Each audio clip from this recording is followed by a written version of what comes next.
2부 시작하겠습니다. 2부에서는요, 저희가 성자 하나님에 대해서 좀 다뤄볼 건데요. 그 중에서도 우리가 성경을 볼 때 왜 그리스도 중심의 그 신학적 관점을 가지고 성경을 봐야 하는지 이 부분에 대해서 저희가 생각해 볼 거예요. 근데 이렇게 이 부분을 저희가 좀 깊이 있게 생각해 보려면 먼저 그리스도의 신성과 인성에 대해서 좀 얘기해야 되는데 이 부분 우리 모태 집사님 좀 조사해 오셨죠? 네. 먼저 그리스도의 신성에 대해서 얘기해 보죠. 네. 그리스도 신성에는요 8가지가 있어요. 네. 근데 이제 제일 먼저 그리스도의 신성을 알 수 있는 거는 성경에 보면은 그 그리스도에게 붙여진 이름을 보면 알 수 있거든요. 네. 그래서 신약에서는 약 16개 정도의 이름이 붙여져 있는데 그거를 이제 다 설명하기 너무 많고요. 몇 가지만, 몇 가지만 얘기할게요. 그러니까 한 40번에 걸쳐서 하나님의 아들로 묘사되어 있고요. 네. 또 5번에 걸쳐서 하나님의 독생자. 근데 여기서 이 독생자라는 뜻은 외아들이라는 뜻이 아니고요. 스스로 계신 자라는 뜻이에요. 그리고 네네. 또 요한복음에 보면은 그게 잘 나와 있죠. 아버지 품속에 있는 독생하신 하나님 뭐 그런 거요. 계시록 1장에 있는 뭐 처음이요 마지막 또 시작과 끝을 의미하죠. 알파와 오메가 이런 건 다 하나님의 그러니까 예수님의 신성을 나타내는 용어들이거든요.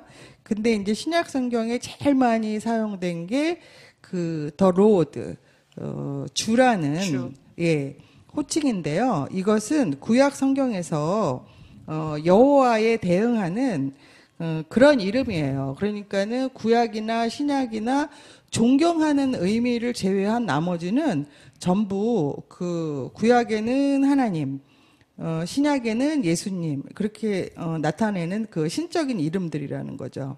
그러니까 이런 이름을 통해서도 신성을 표시하고 있다. 그렇죠, 그렇죠. 네. 두 그리고 번째요. 이제 두 번째는 또 뭐 예수님의 전지전능하심, 그러니까 신적인 속성을 얘기해요. 네. 그래서 뭐 전지하심, 편지하심, 전능하심, 뭐 영원하심, 불변성 이런 것들을 포괄해서 얘기하고 있거든요. 그래서 뭐 창세전에 아버지와 함께 가졌던 영화로움, 뭐 예수님이 성육신 하시기 전에 하나님의 본체이셨다고 바울이 고백하고 있잖아요. 네. 그런 것들을 얘기해요. 그리고 네. 이제 세 번째는 신적인 의무. 그래서 신적인 의무요? 네. 그럼 신적인 의무라는 거는? 그러니까 예수님이 신적인 의무로 창조와 보존을 하셨다는 거예요. 창세기에서. 그래서 네. 요한복음 뭐 1장 3절에 보면 만물이 그로 말미암아 지은 바 되었으니 지은 것이 하나도 없이 하나도 그가 없이는 된 것이 없느니라. 예, 그런 말씀으로 이제 증거를 하고 있다는 거죠. 네. 그리고 이제 네 번째는 그가 누구이신지 드러낸다는 거예요. 그래서 구약 성경에는 직접적으로 여호와에 대해서 이제 말씀으로 언급하잖아요. 근데 이 주라는 그 말이 신약 성경에서 하나님께, 그러니까 구약 성경에서 하나님께 사용했던 그 로드, 네. 그 주라는 그 말을 신약 성경에서 예수님께 그러니까 붙이면서 네. 그가 바로 예수님이 하나님이시라는 그 신성을 나타내고 있다고 얘기하고 있어요. 그리고 이제 5번째는 성부 하나님과 성자 예수님의 이름이 서로 연결되는 방식이에요. 어떤 식으로 연결이 되죠? 그리스도 자신이 하나님 우리 아버지와 주 예수 그리스도, 이 로마서 1장 7절에 나와 있는 그 말씀처럼 하나님 아버지와 우리 주 예수 그리스도를 같이 연결한다는 거죠. 네. 그리고 또 그러므로 너희는 가서 모든 민족을 제자로 삼아 아버지와 아들과 성령의 이름으로 세례를 베풀고, 이것처럼 또 성부 하나님과 연결되는 그리스도의 말씀들이 이 그리스도의 그 신성을 나타낸다. 네네네. 네. 그런 게 많이 있어요. 네. 그리고 또 6번째 증거는 신적인 예배가 예수님께 돌려졌다는 거예요. 구약에는 하나님께만 예배를 드렸었잖아요.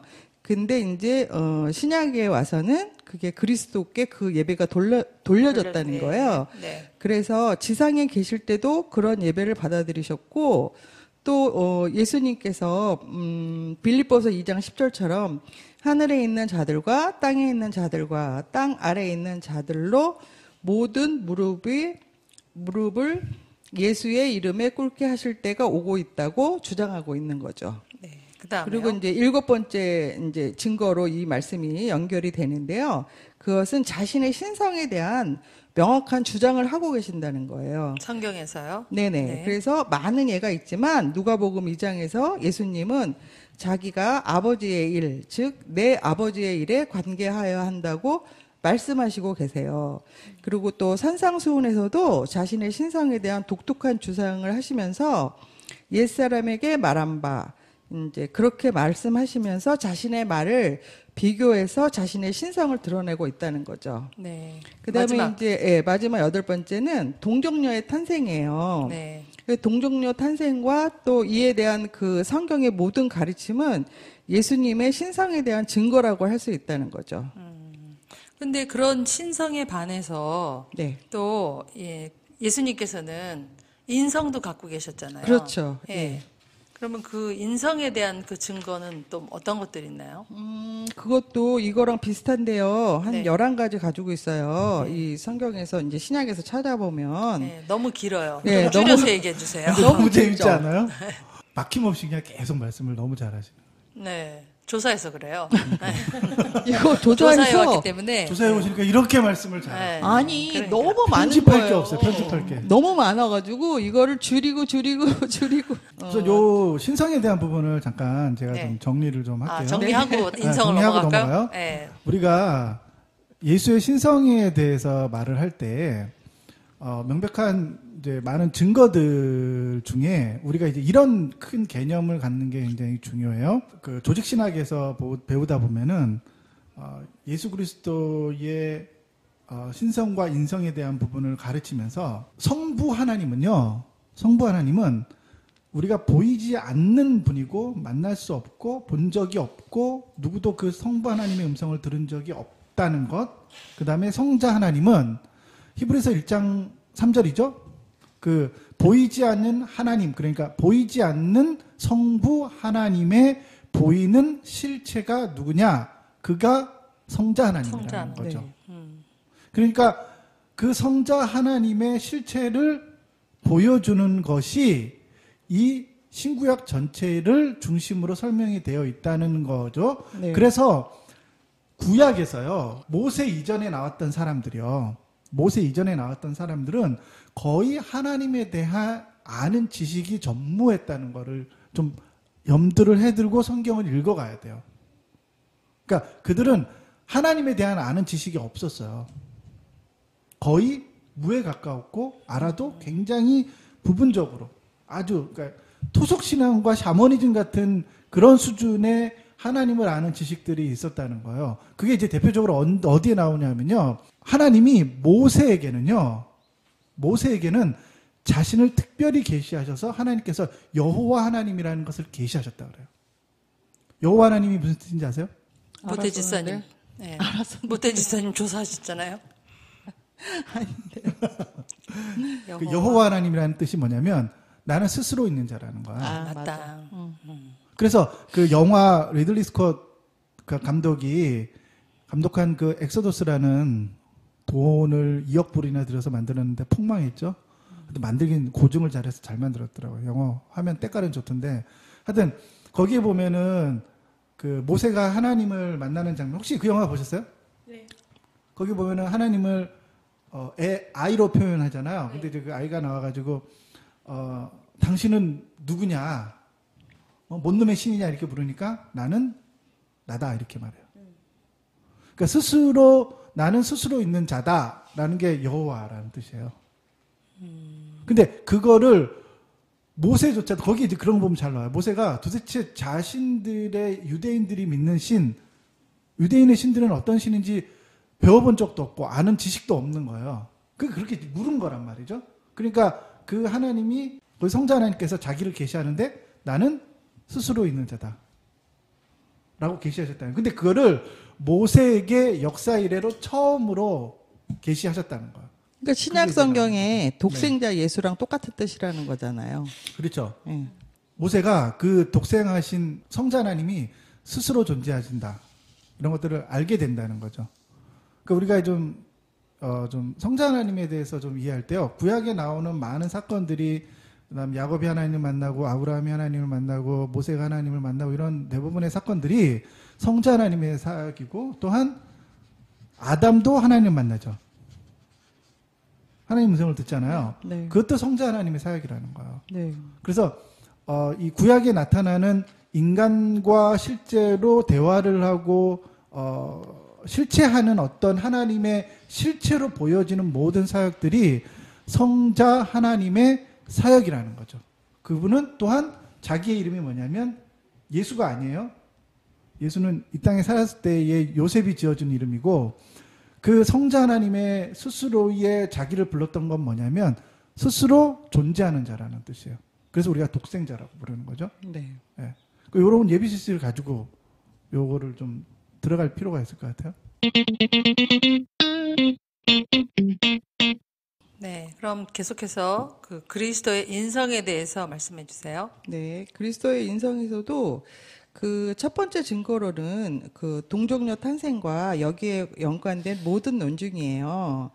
그래서 이 예수님은 참 동정녀 마리아의 아들이시라는 거, 단순한 모양만이 아니라 실제로 몸을 입으셨다는 것 등 성육신 교리의 참된 본질을 밝히는 모든 논란이 되는, 그러니까 논증이 되는 증거를 얘기하고 있어요. 근데 좀 전에 신성에서도 동정녀 마리아한테서 태어나심을 신성의 증거라고 말씀하셨는데, 네네. 그게 또 인성의 증거도 되나요?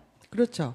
왜냐하면 거기 신성에 대해서, 그러니까는 얘기하는 그 동정녀의 탄생은요, 죄 없으신 분으로 태어나셨다는 거예요. 예수님이 네. 죄가 없으셨다는 것이 동정녀에서 나신 거에 대한 신성에 대한 이야기고요. 네, 인성은요? 인성에 대해서는 그런, 그러니까 인간의 자식으로 낳으셨다는 거죠.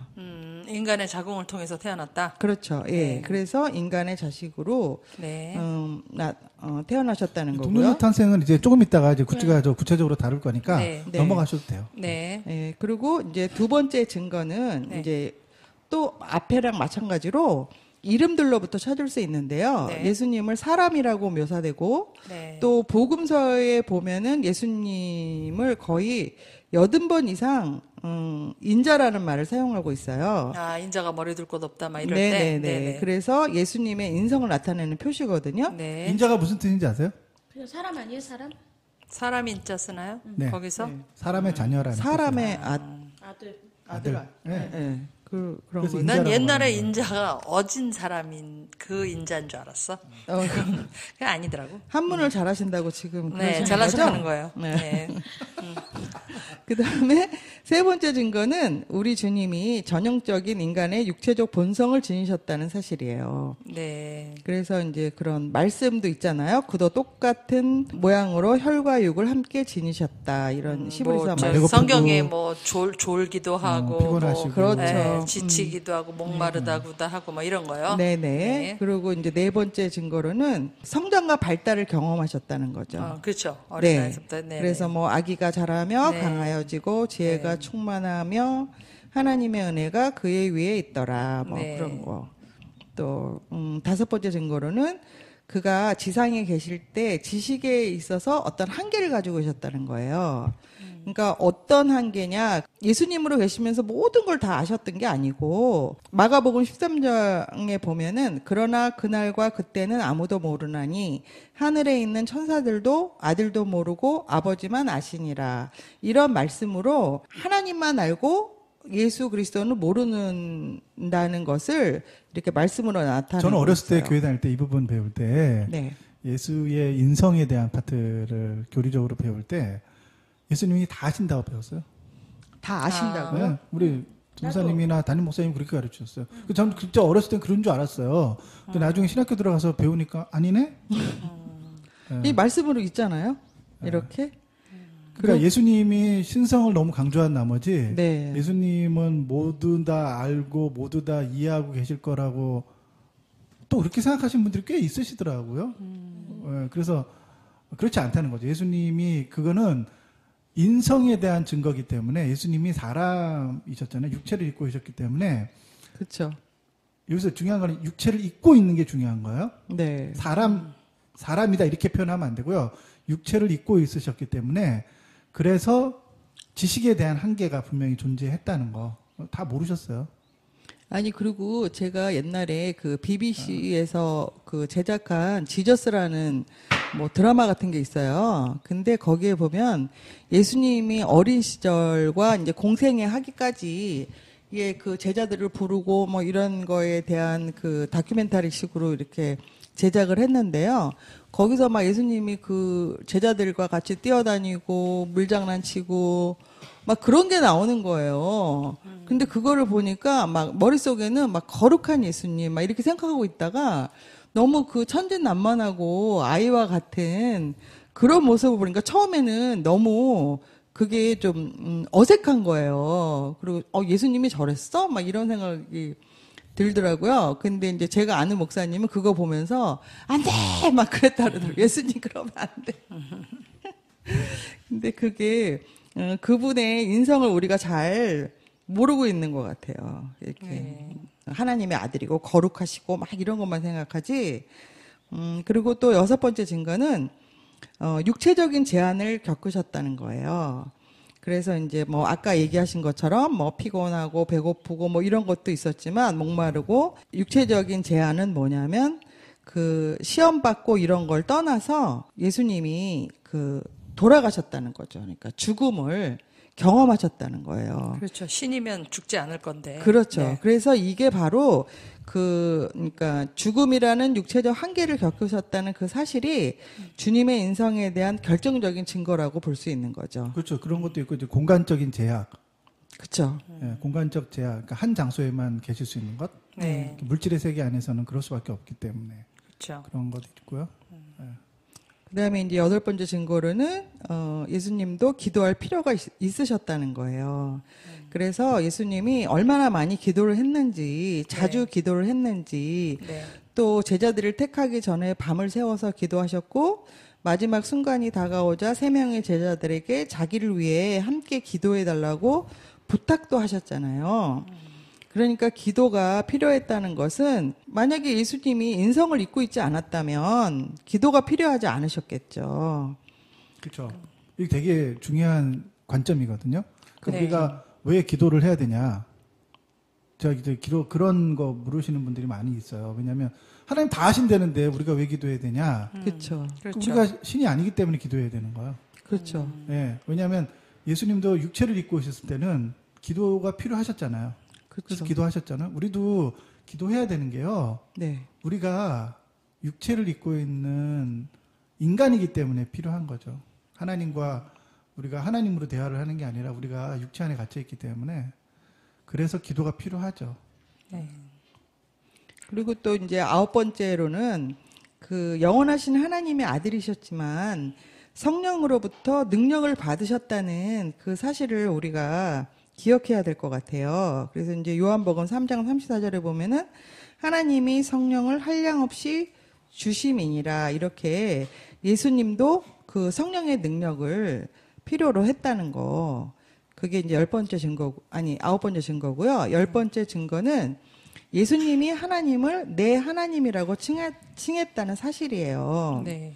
그래서 예수님께서 그러니까 내가 아버지 곧 너희의 아버지 내 하나님 곧 너희 하나님께 올라간다 하라 이렇게 하시니라고 기록되어 있거든요. 요한복음 20장에. 네. 그러니까 이 모든 걸 살펴보면 예수님이 모든 면에서 진정 사람이셨다고 하는 그 포괄적인 주장을 찾아볼 수 있죠. 그리고 이제 11번째 증거는 이게 이제 제일 중요한 거죠. 예수님이 죄가 없으셨다는 사실이죠. 네. 그래서 그의 몸과 영은 사람이셨지만 그분이 하나님 그분이셨다는 거예요. 네. 자, 그러면 우리가 그리스도의 신성과 인성에 대해서 알아봤는데 우리가 이 그리스도의 신성과 인성을 왜 하느냐? 물론 그 다음에 할 성육신의 또 기초가 되고 또 그 다음에 그리스도 중심의 신학적 관점을 왜 가져야 하는지를 전체적으로 알아보기 위해서 하는 거예요. 그렇죠. 우리가 성경에 우리가 이제 이 부분을 이제 굳이 이렇게 넣어서 네. 길게 했던 이유가요.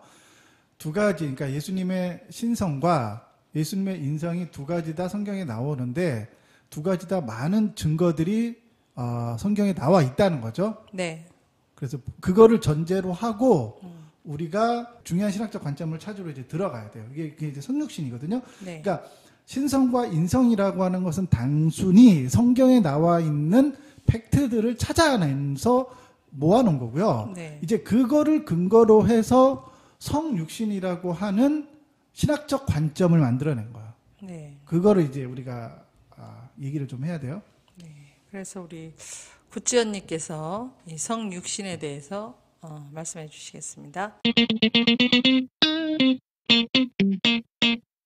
예, 성육신이라고 하는 거는 뭐 다들 아시겠지만 영원하신 하나님의 아들 삼위일체의 두 번째 위격이신 분이 스스로 인간의 본성을 지니고 계셨다는 거예요. 그래서 새로운 인격의 생성이 아니라 성자 하나님께서 성육신 하신 거라는 거죠. 그래서 이 성육신의 요점을 보면 전 5가지로 요약을 했는데 첫 번째 이제 성육신 교리는 삼위일체의 중요성을 보여주는 거예요. 그게 무슨 말이냐면 성부, 성자, 성령으로 존재하신다는 것을 보여준다는 거죠. 네. 성육신을 통해서? 그쵸? 네. 네. 그러니까 그러니까 성육신이 그거죠. 쉽게 얘기해서 이게 인간의 육체를 입었다. 그쵸? 신이 네. 신이 인간의 육체를 입었다. 예, 예. 네. 그러니까 이렇게 생각하면 안 돼요. 신이 인간으로 변화되었다. 그건 아니에요. 그건 아니고. 그런 관념은 아니고 예, 그런 건 아니에요. 신이 인간의 육체를 입었다 이렇게 말하는 게 더 정확한 네. 표현이에요. 네.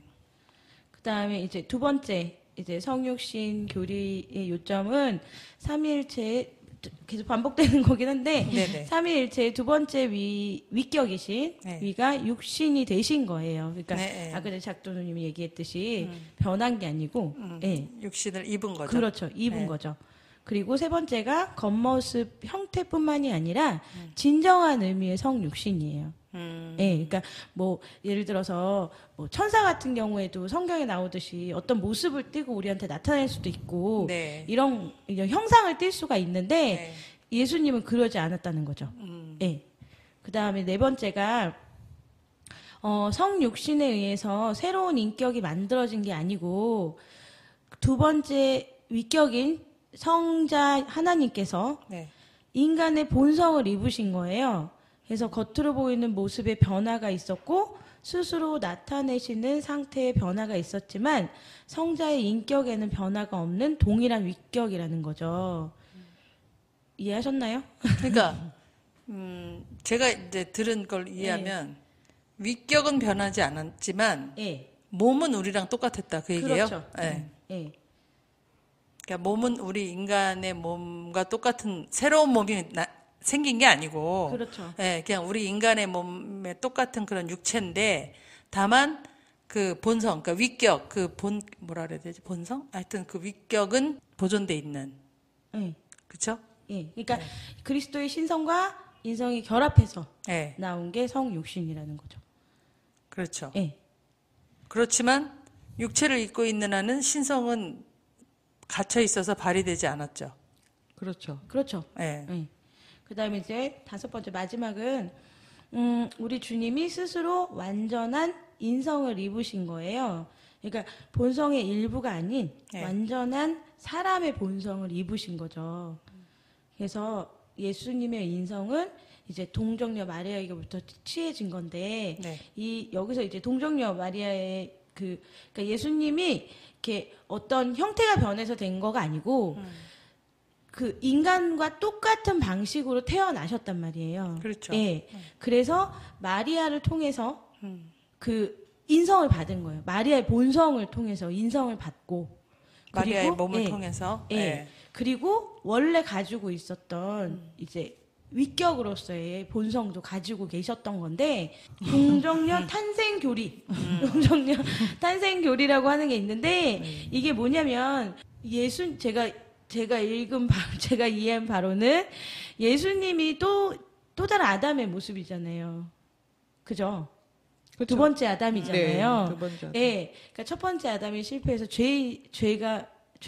우리가 죄를 본성을 가진 거잖아요. 예, 그런데 마리아를 통해서 남자가 개입하지 않은 거예요. 네. 예, 그러니까 어머니로서의 인간의 본성은 받되 성령님으로서의 그 성령님의 개입으로 예수님이 태어나심으로 인해서 남자가 가진 본성은 받지 않은 거죠. 그러니까 온전한 성육신인 거죠. 네. 이해하셨나요? 네. 이해가 안 우리가 되나요? 이제 첫 아담이라고 계속 말하고 둘째 아담 이런 얘기가 자꾸 나오는 이유가 뭐냐면요. 첫 아담이라 그럴 때 그 아담은 그러니까 어머니에게로부터 태어난 게 아니잖아요. 그러니까 어머니의 자궁으로부터 태어난 게 아니라 창조된 거잖아요. 그렇죠. 그러니까 예수님을 둘째 아담이라고 말하는 이유가 뭐냐면요. 그렇게 하나님의 창조되었다고 보는 거예요. 그런데 그 창조가 동정녀인 마리아를 통해서 이루어진 거죠. 네. 그런 관점으로 보는 거예요. 그렇죠. 그러니까 이 예수님의 탄생은 어떤 사람의 뜻이나 힘으로 태어나지 않았다는 거죠. 온전히 이제 그렇죠. 하나님의 의지에 의해서 네. 이제 탄생을 하신 거라는 거고 여기서 이제 남자는 성육신에 아무런 기여를 하지도 못했다는 거죠. 사람이 태어나는 건 남녀가 같이 결합해서 태어나는 거잖아요. 네. 근데 예수님은 그게 없다는 거죠. 네, 그게 네. 없고 오로지 동정녀 마리아를 통해서만 태어나. 성령으로 잉태하시죠. 그렇죠. 성령으로 잉태하신 건데 네. 그래서 마리아의 인간적인 본능과 네. 그분의 두 번째 위격을 그대로 가지고 네. 태어나신 거죠. 그래서 성육신이라고 합니다. 그래서 성육신은 전적으로 하나님 역사로 이루어졌고 그리스도는 마리아로부터 인성을 취했으나 이것은 성령에 의해서 이루어진 것이고 따라서 성령의 작용으로 죄와 모든 오염으로부터는 자유롭게 된 인성이며 하나님께서 하신 최고의 행위라는 거죠. 근데 이 성육신이 왜 중요해요? 왜 중요하다고 생각하세요? 저는 이거를 제가 공부하면서 성육신이 왜 중요하냐면 지금 이단이 주로 자기가 예수님을 대신한다고 얘기를 하잖아요. 네, 그러니까 뭐 이만이나 뭐 이런 사람들이 네. 아니면 모하메시나 이런 사람들이 예수님은 죽었고 부활해서 하늘나라에 가셨고 내가 대변한다고 하잖아요. 네. 네. 이것 때문에 이 교리가 중요하지 않나 싶어요. 그러니까 이런 거죠. 우리가 예수는 진리이다. 예수만이 보이지 않는 하나님의 실체이고 예수만이 진리이고 예수를 통하여 모든 세계가 통합된다. 이런 이제 세계관이 있잖아요. 네. 거기까지는 좋아요. 네. 이게 오히려 철학적 관점이기 때문에 사실은 더 이해하기가 쉬울 수도 있어요. 네. 근데 이제 그 신학적 관점이 오기 위해서는 근거가 필요한데 그 근거가 예수님의 인성, 신성. 왜냐하면 예수님은 참된 하나님의 본성이면서 인간의 육체를 입었다는 거를 성경을 통해서 증명이 돼야 되는 거죠. 이게 논리적인 증명. 기나법적 방식으로 이게 철학적 어떤 증명을 해가는 과정이에요. 근데 뭐 우리가 나는 예수님이 하나님의 보이지 않는 실체야. 난 믿어. 그럼 사실 이런 것도 사실 필요가 없어요. 사실은 난 믿는데 뭐 별로 이런 증거들이 중요하지 않다고 느끼는 부분들이 있어요. 네. 그래서 보통은 모태신앙이신 분들이 지금에서 이렇게 우리 작동님처럼 질문하지 않아요. 그러니까 저도 이거를 공부하면서 그게 뭐가 중요해요? 아니 중요한 게 아니라 난 믿는데. 나 이렇게 알고 있는데 이거를 뭐 따로 공부한지 새삼스럽게 왜? 근데 네. 작동님은 그게 왜 중요하지? 그걸 왜 배워야 되지? 이렇게 질문하는 거예요. 그래서 모태신앙이신 분들이 그래서 이제 무신론자들이나 이런 사람들과 대화할 때 딸리는 이유가 한 번도 그런 부분에 대해서 고민해본 무신론자들의 적이 없어. 관점에서 성경을 봤던 적이 한 번도 없기 때문에 그렇게 생각하려면 갑자기 그렇게 생각하려니까 머리가 안 돌아가는 거야. 그런 것도 있죠. 하여튼 그래요. 근데 이거는 뭐 알지만 우리가 알지만 설명하지 못하는 건 모르는 거거든요. 그러니까 한 번 정도는 모태신앙도 듣고 정립하는 게 좋긴 좋을 것 같아요. 네. 그러기도 하고 또 이 구약에 오실 메시아에 대해서 계속 얘기하고 있었잖아요. 그러니까는 그 말씀의 그러니까 예언의 말씀의 완성이라고나 할까? 그 성육신을 통해서 그것을 완성하신 거잖아요. 그래서 이게 중요하다고 생각해요. 그리고 이제 모태신앙이신 분들이 당연하게 믿고 있는 것들 때문에 오히려 더 신앙에 대한 고민이 없잖아요. 그러니까 제가 예전에 예수의 신성에 대해서 하면서 네. 성육신 이런 파트 이제 설교를 하면서요. 성자 하나님의 구약에서의 사역 이런 부분을 이제 설교를 하면요. 다들 그 이단 아니냐고 맞아요. 막 이렇게 얘기하시는 거예요. 심지어 목사님들까지 저한테 얘기를 했다니까. 네. 이제 얼마나 황당했던 줄 아세요? 자기들도 다 신학교에서 배워놓고 신학교에서 배웠는데 다 잊어버렸어요.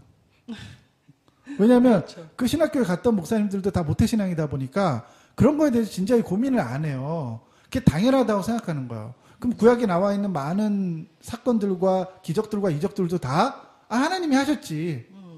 하나님이 하셨지 이렇게 믿고 있는 거예요. 근데 그것이 그리스도 중심의 신학으로 이제 그 신학적 관점을 갖게 되면 그게 전부 다 성자 하나님의 사역이 되는 거거든요. 네. 그렇게 해석을 해요. 근데 이제 그걸 신학교에서 배우는데 그래서 성자 하나님의 사역이야. 그것이 예수님의 사역이야. 이렇게 말을 했더니 그게 어떻게 예수님의 사역이냐고. 하나님의 사역이지. 성부 하나님의 사역이지. 그러면서 막 너 이상하다고 막 이런 얘기를 좀 많이 들었어요. 모세가 만난 그 하나님이 어떻게 성자 하나님이냐고. 자, 그럼 여기에서 우리가 신성이 어떻게 해서 육신을 입는가 이런 의문이 생기거든요. 그러니까 입는다는 표현을 쓰는 게 중요하잖아요. 예. 그러니까 예수님이 우리 같이 되거나 우리 인간화 되거나 뭐 이렇게 얘기하면 안 되는 거잖아요. 인간으로 변했다라든지. 이게 이 성육신 파트를 배울 때 네. 전통적으로 이제 계속 들었던 말이 뭐냐면요. 네.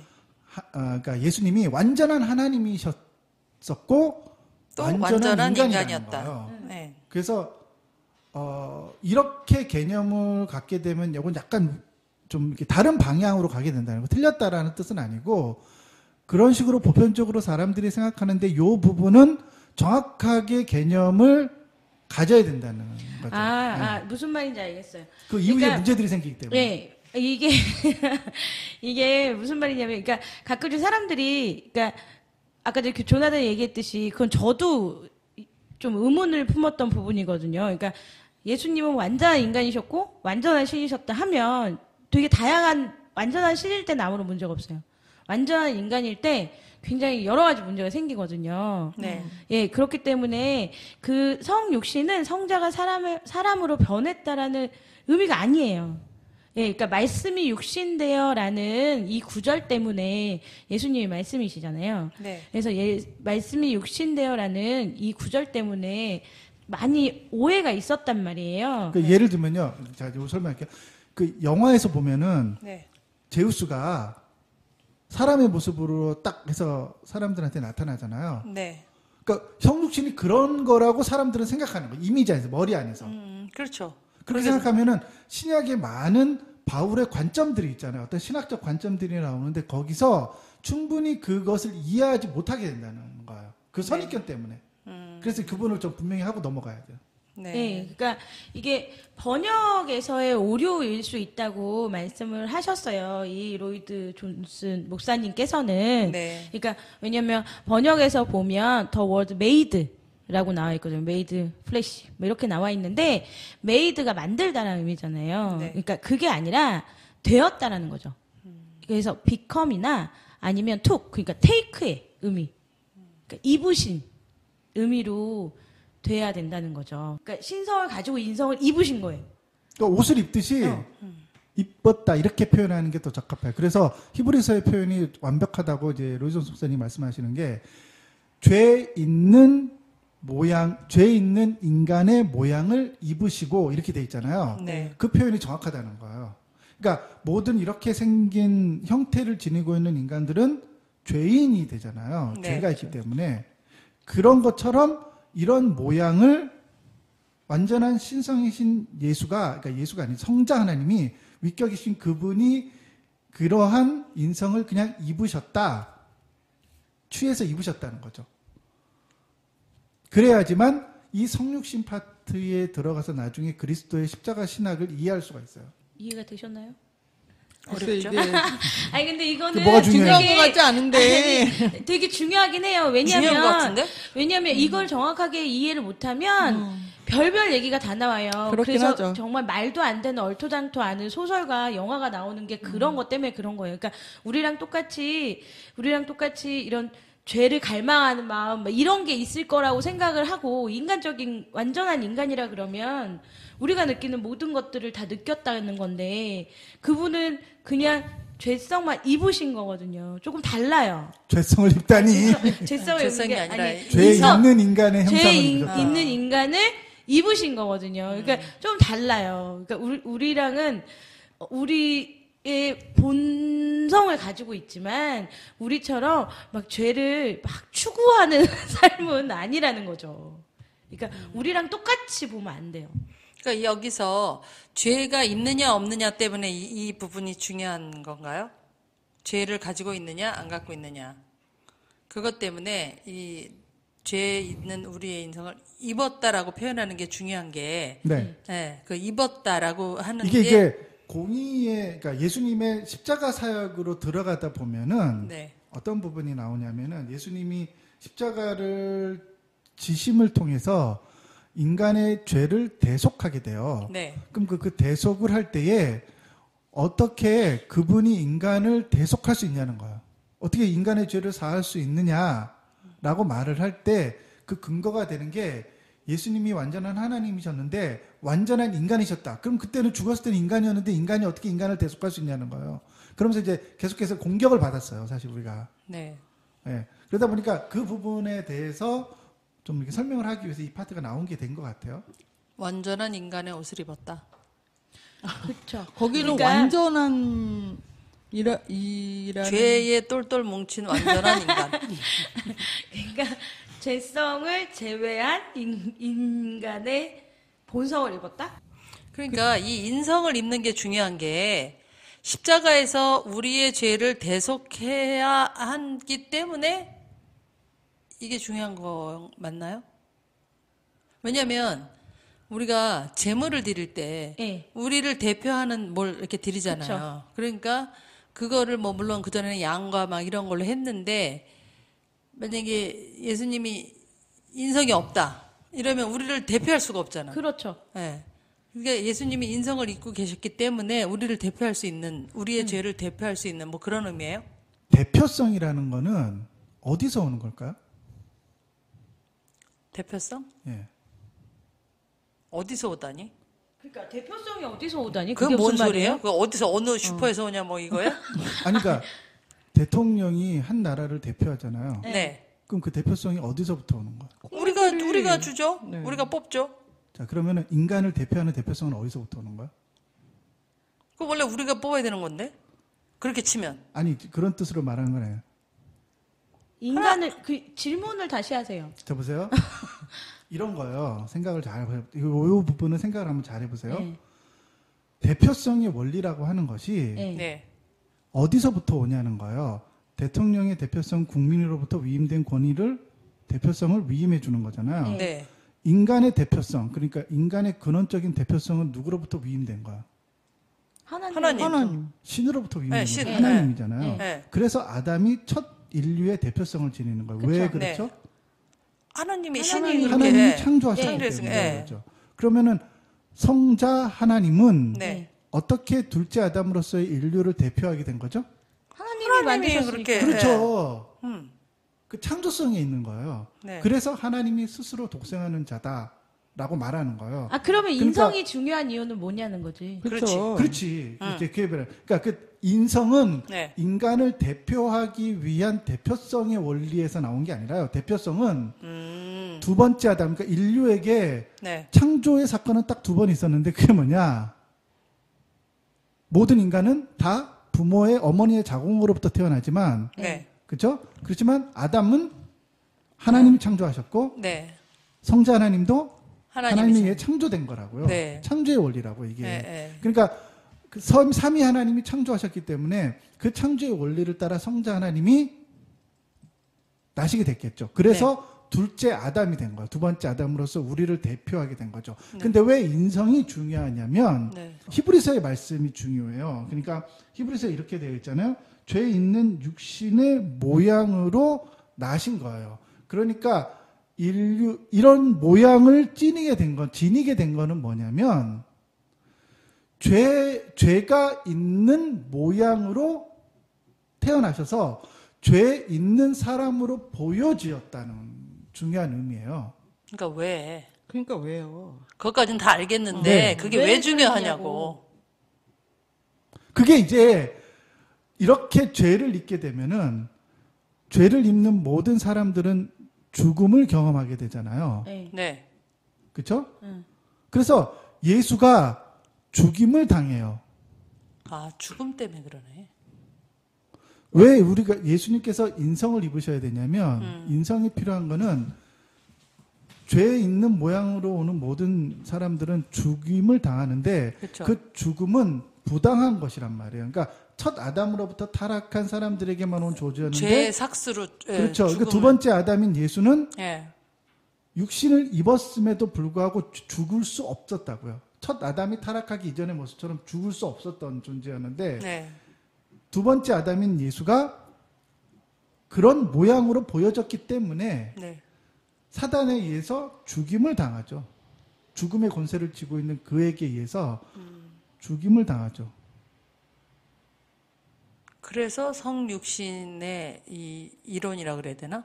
아니 신학적인 지금 관점? 질문은 왜 인성이 그토록 중요한가였었잖아요. 예. 그러니까 지금 우리가 성육신도 다루고 신성, 인성 막 이런 걸 다루잖아요. 근데 이 신학적 관점에서 이 인성이 왜 이렇게 중요한지. 그러니까. 우리는 예수님의 인성을 배울 때 우선 이렇게 먼저 배우잖아요.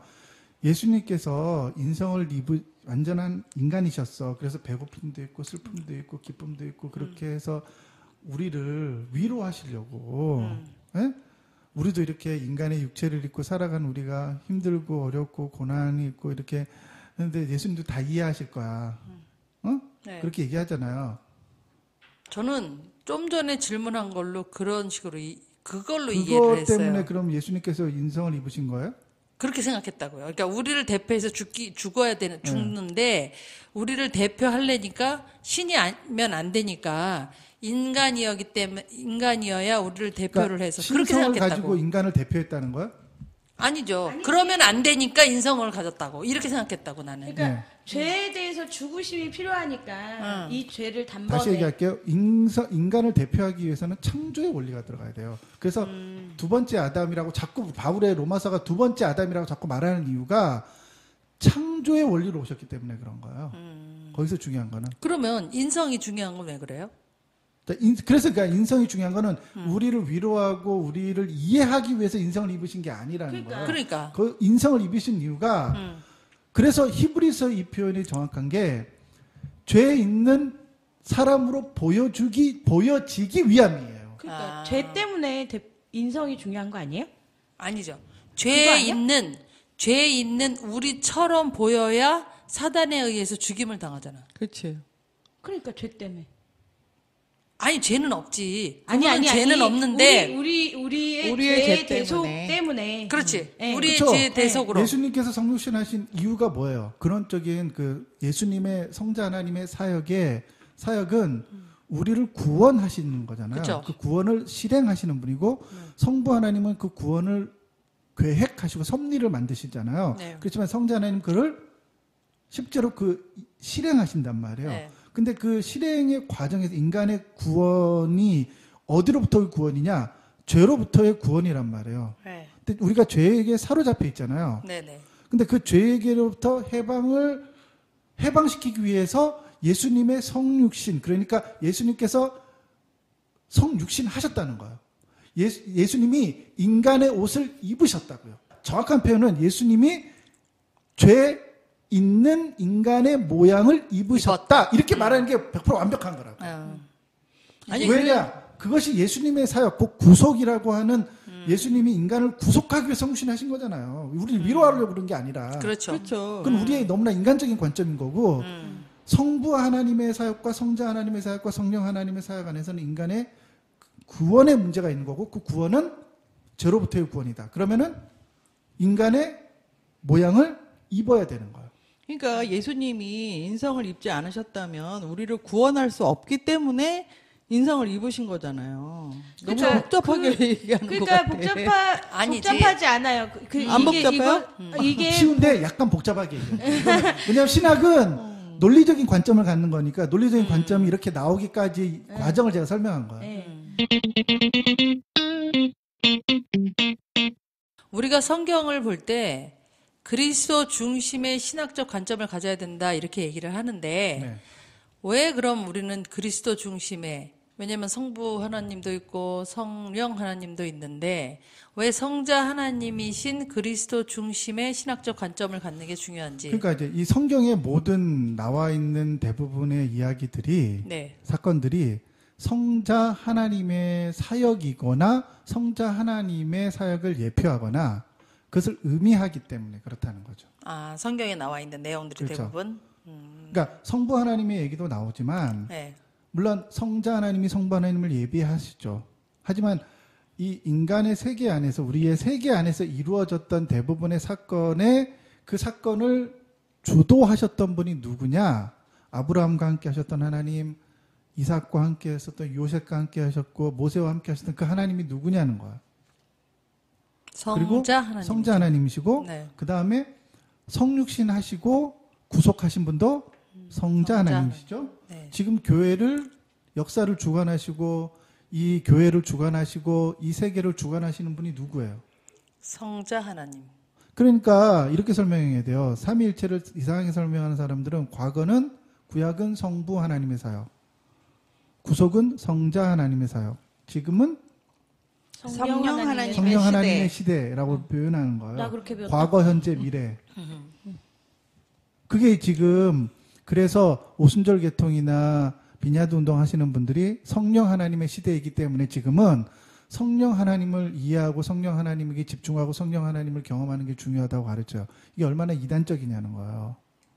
그건 우리의 신학이 아닌 거예요. 우리는 성자 하나님의 사역인 거예요. 모든 것이. 그 관점으로 과거와 2000년 전에 예수님의 사역과 지금이 모두가 성자 하나님의 사역이고 미래에도 그 재림하시는 성자 하나님의 사역, 그 이후에 천년왕국, 이 모든 것이 성자 하나님을 통해서 이루어진다는 거예요. 그리고 성령 하나님은 성자 하나님의 권위 아래에서의 함께 사역하시는 분이라는 거죠. 그렇다고 해서 우리가 그 밑에 있는 분이라고 표현하는 건 아니에요. 네. 예. 하여튼 그렇게 우리가 좀 이해하셔야 돼요. 그러니까 지금 그것이 현재 지금 교회에서 우리가 성령 중심의 성령을 체험하고 성령 중심의 모든 신앙을 만들어가는 게 이게 정상적이겠냐는 거예요. 제가 그 의문을 제기하려고 그러는 거예요. 어떠세요? 우리가 실제로 교회에서 그렇게 배우고 성령 하나님에 대해서 우리가 그렇게 배우잖아요. 그건 아니라는 거죠. 우리가 필요로 하는 거는 성자 하나님에 대한 이해가 먼저 선행돼야 돼요. 그리고 그것이 역사 전체에서 갖고 있는 의미를 이해한 다음에 그러고 나서 성령 하나님과 어떻게 동행하는 것인가 그것도 물론 필요하죠. 필요한데 그것이 먼저가 아니라는 거죠. 그러니까 우리가 이런 관점이 없으면 성경을 어떻게 해석하겠냐는 거예요. 우리가 아브라함의 이야기를 읽으면서 거기서 성자 하나님의 사역을 발견해내지 못한다면 그것을 읽는 가치가 없잖아요. 성경을 읽으면서 모든 거의 포커스가 예수님이라는 것을 알고 읽는 거는 그 예전에 제가 읽었던 방식이랑은 다르단 말이에요. 예전에는 나의 삶이 포커스가 되고 나의 승리와 나의 삶을 큐티하면서 근데 이거를 이제 예수님을 포커스를 맞춰서 읽는 성경 방식이 굉장히 어려워요. 되게 어렵고 그러기 위해서는 아까 전에 조나단이 얘기했듯이 그 성자 하나님에 대해서 좀 잘 알아야지만 우리가 이 그렇죠. 성경에서 나오는 이게 이런 얘기구나, 이게 이런 계시구나를 좀 이해를 하기는 해요. 네. 네. 근데 교회에서는 절대 알려주지 않는 그러니까 놀라운 이제 아까 비밀. 질문으로 좀 돌아가서요. 네. 왜 하나님이 그러니까 먼저 왜 성자 하나님께서 육신을 입으셔야 했는가라는 질문을 우리가 만약에 한다면 네. 여러분들은 뭐라고 대답하시겠어요? 예수님이 인성을 입지 않으시면 우리를 구원할 수 없었기 때문이라고. 그런 답이 좀 그렇잖아요. 그거는 뭐, 너 왜 바보니? 난 천재가 아니니까 바보지. 그거랑 같은 거잖아요. 또 본인 아니에요. 얘기하잖아. 육신 인성을 입지 않으면 우리를 구원하실 수 없다. 왜요? 아니 인성을 입지 않으면 우리를 어떻게 구원하세요? 인간을 구원하러 오신 건데. 그거를 로이드 이렇게 생각해 보세요. 자, 내 얘기하고 그 얘기했어요. 하나님이 전지전능하신데 네.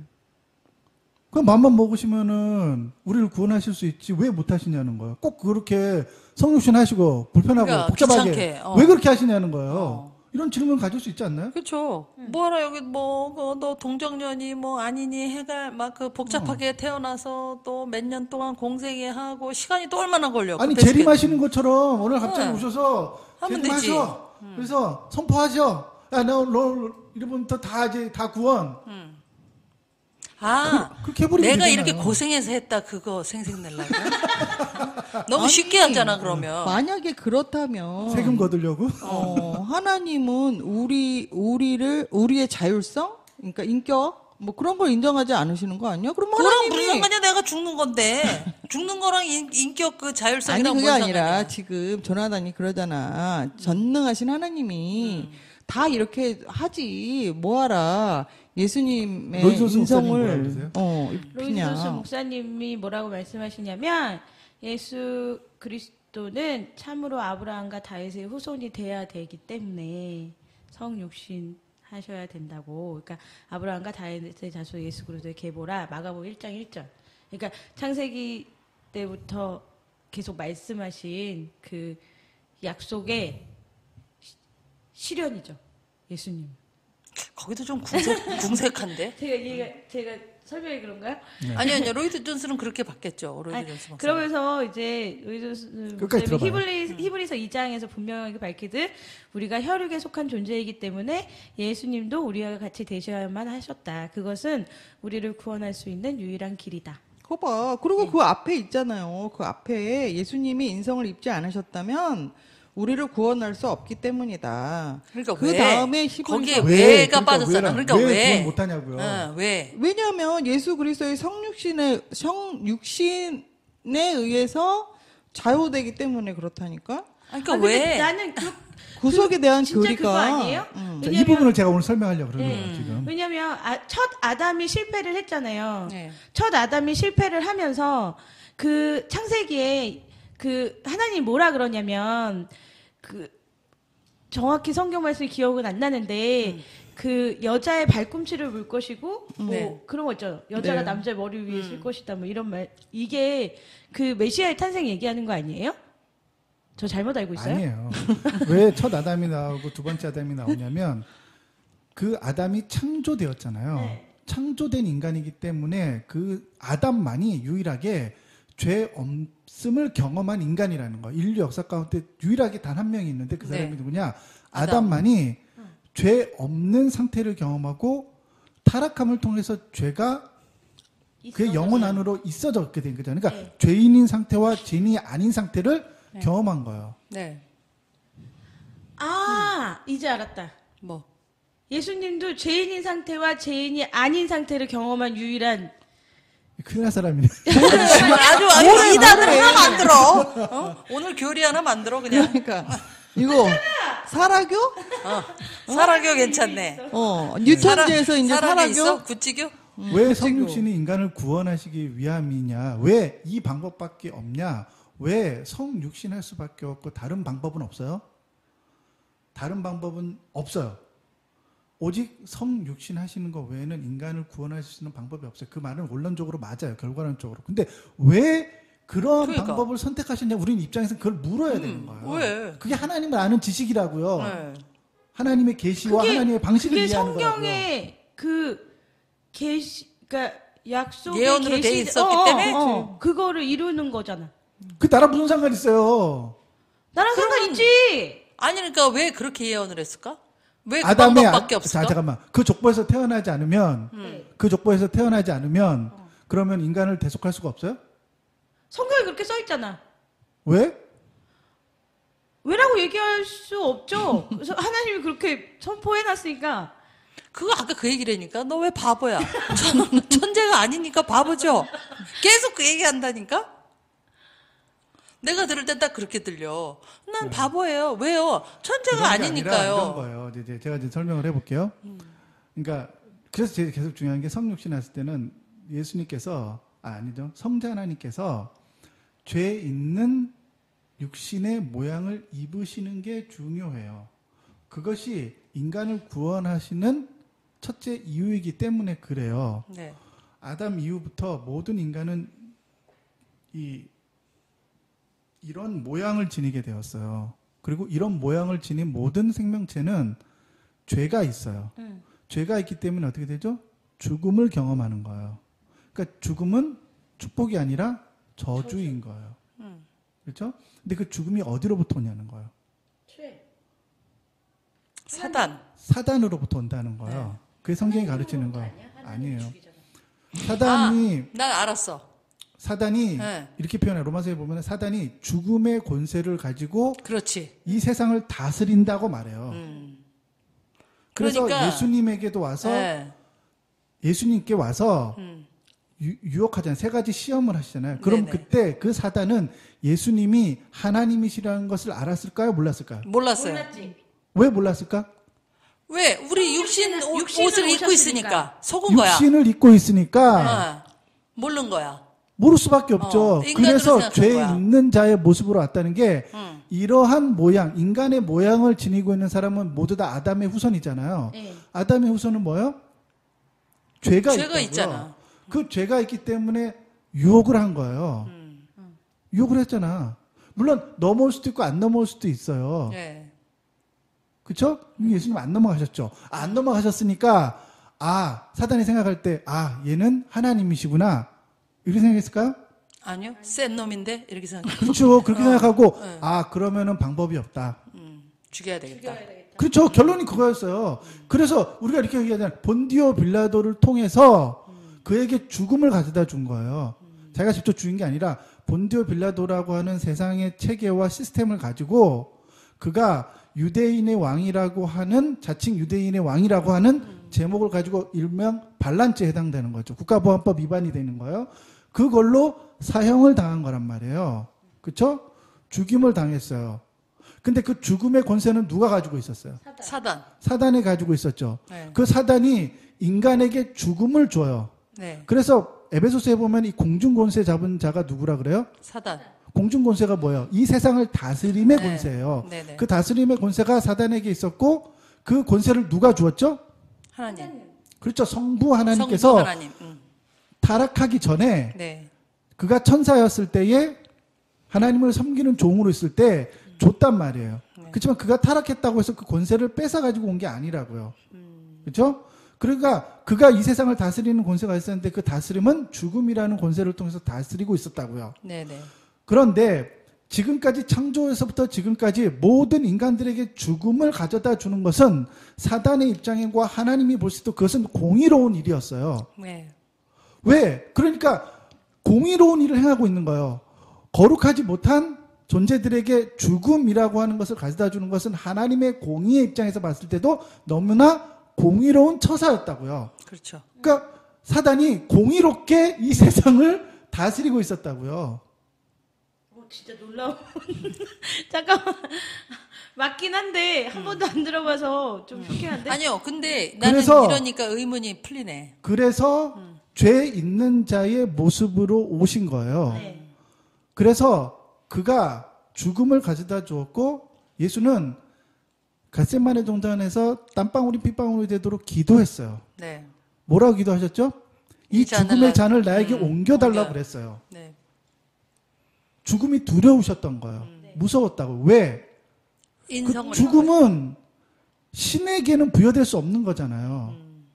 그러니까 예수님은 너무나 그러니까 신성을 가지고 있으신 이분한테는 죽음이라고 하는 상태는 너무나 큰 두려움이었다고요. 왜냐하면 창조주이신 한 분이 어떻게 죽을 수가 있냐고요. 어떻게 그 저주를 받을 수 있냐고요. 그거 너무 부당하잖아요.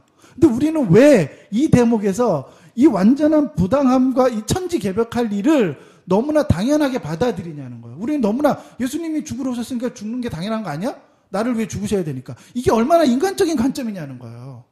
그러니까 그 대목에서 정상적인 사람이라면 밀양에서 그 살인자가 화를 내는, 그 살인자를 향해서 화가 나는 것처럼 우리가 정상적인 인간이라면 그 대목에서 화가 나는 거예요. 화를 내야 된다고. 그러니까 예수님께서 그 십자가의 잔을 받으면 안 되는 거라고요. 그렇죠.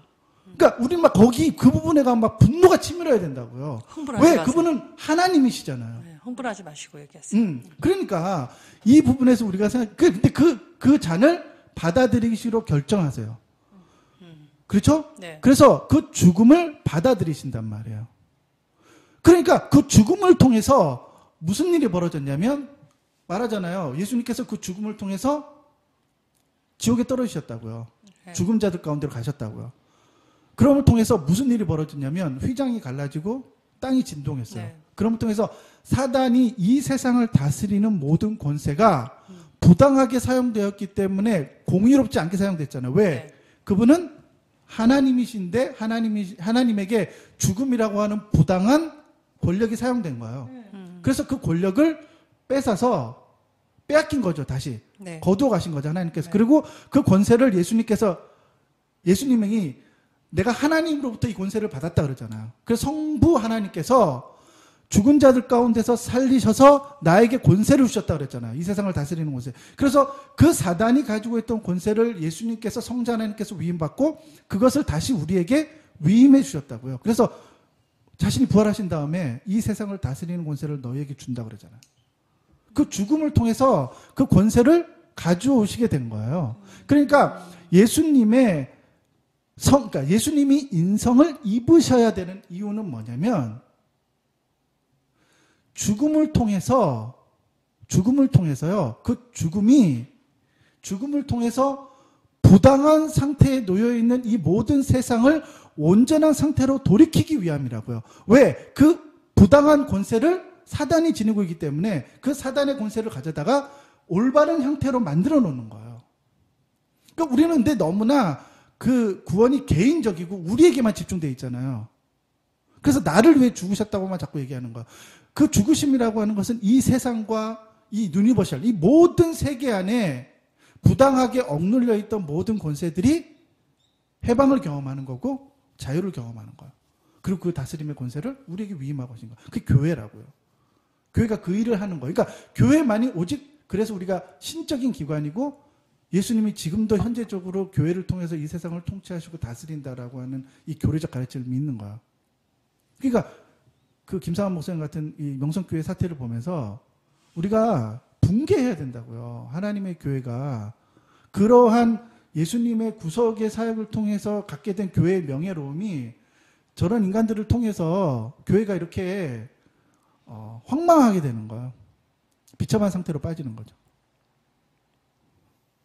그러니까 예수님이 왜 인성을 입으셨냐? 나를 구원하시려고. 물론 결과론적으로 그 말은 맞아요. 네. 그 말은 맞지만 그렇게 간단한 문제는 아니라는 거죠. 그 안에는 굉장히 복잡한 이야기가 있는 거예요. 그게 성경 전체에 흐르고 있는 바울의 신학관이었다고 얘기해요. 아니 근데 왜 이거를 교회에서 얘기 안 해줘요? 몰라서요. 목사님 이런 거 모르세요? 잘. 왜? 누가 공부를 해야지. 아니 물어보는 사람도 없잖아요. 누가 감히 이런 걸 물어봐. 왜 왕따 예수님이 당하려고. 인성을 입으셔야 되냐? 응. 왜 누가 그렇게 물어봐? 그 방법밖에 없냐? 그래, 이렇게 물어보면 그럼 자기도 생각을 안 해봐 잘 몰라요. 쫓겨나지. 그런 거 물어봐. 아니 우리가 각자 직업이 있잖아요. 네.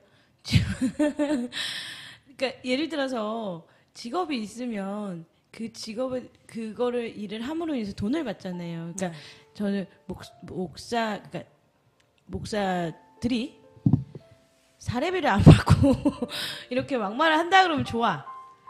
충분한 대우를 받잖아요. 그러면 자신의 일을 해야 되잖아. 모르면 배워야 되고 그리고 공부해야 되고 그래야 되는 거 아니에요? 근데 실제로 물어보지도 않잖아요. 물어보지도 않고 본인도 궁금하지 않을 걸? 그 설교하는 목사들이 이게 뭐가 궁금하겠어. 그냥. 아니죠.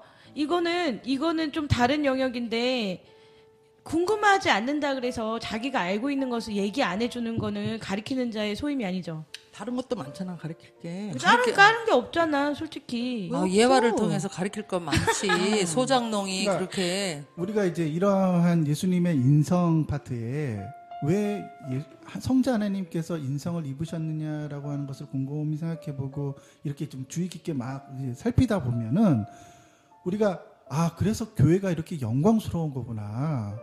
교회가 이래서 중요한 거구나. 또한 교회가 이렇게 뭔가 사회적으로 망가지고 그럴 때 거기에 대해서 막 말할 수 없는 분노가 생기잖아요. 그러니까 이거에 대해서 분노하지 않으면 그 사람 그리스도인 아닌 거예요. 그러니까 그 사람이 영광스러움을 모르기 때문에 그 영광이 망가졌을 때도 자기의 개인적인 이득과 별로 상관이 없으면 그것이 별로 상관이 없는 거예요, 자기한테. 그러니까 얼마나 구원이라고 하는 것이 개인적인 이득을 취하고 개인의 구원과만 연결되어 있냐는 거예요. 그러니까 성자 하나님의 사역이 그런 식이냐는 거예요. 그게 아니잖아요. 성자 하나님께서 육신을 입으신 것은 그런 이유가 아니에요. 더 크고 더 방대한 이야기를 하고 있는데 우리는 너무나 좁은 얘기만 하고 있는 거예요. 그게 편해. 아니, 알았어요. 왜 안 가르쳐 주는지 알았어. 네. 성도들이 공의로워질까봐 가르쳐 주지 않는다. 가르쳐 줘서 공의로워지면 골치 아프니까. 근데 사실은 이 부분에 들어가면요. 사실은 이것에 대해서 심도 깊고 깊게 전반적인 이야기들을 다 이렇게 하는 사람들은 굉장히 적어요. 사실 이게 복음이거든요. 근데 이제 이렇게 복잡하게 생각하면 사람들이 싫어하니까. 근데 사실 복잡하지 않아요. 그러니까 이렇게 그렇죠. 이게 사실은 이게 순서대로 생각해 보면은 이치에 맞는 얘기거든요. 그럼 성경이 너무나 쉬운 거예요, 이게. 근데 저도 이걸 이렇게 하면서 되게 쉬운 거예요. 왜냐면 늘 들어왔던 거고. 그게 뭐, 근데 작두님이 물어보니까, 뭐 저런 걸 물어봐. 그런 그게 걸 왜 뭐가 물어봐? 중요해? 내가 믿는다는 게 중요하지? 그러니까 맞아. 얘기를 들어보니까 진짜 중요하네. 이거를 좀 들어야지만 좀 세계관이 바뀌겠네. 그러니까. 예. 오늘 나는 이해가 딱 되네. 그러니까 우리가 세계관이라고 할 때 이 세계관이 글로벌 인재 뭐 이런 게 아니고. 그러니까. 네, 맞아요. 이게 좀, 그러네. 그러니까 저는 항상 요한복음 3장 16절에서 하나님이 세상을 이처럼 사랑하사 이거가 왜 세상이지? 그랬거든요. 근데 이 말을 들으니까 이해가 되네. 그러니까. 그래서 이 성경을 근데 그리스도적 교회에서는 관점으로. 나만 사랑한다고 그러잖아. 그치. 그렇게 많이 하지. 그러니까 이제 이게 그래서 바울은 그것이 부당한 권력에 사로잡혀 있는 것으로 자꾸 표현을 하는 거야.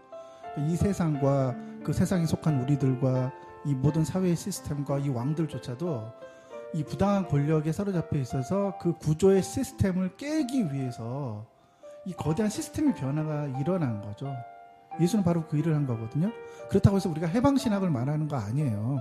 노동자들의 해방 이런 것들을 말하려고 하는 게 아니라 이게 세계관적인 측면에 있어서의 그러한 부당한 권력과 부당한 억누름 이것이 그 사단으로부터 우리가 부당한 권력을 다스린 가운데 있었잖아요. 그러니까 우리가 죽음을 두려워하는 것 네.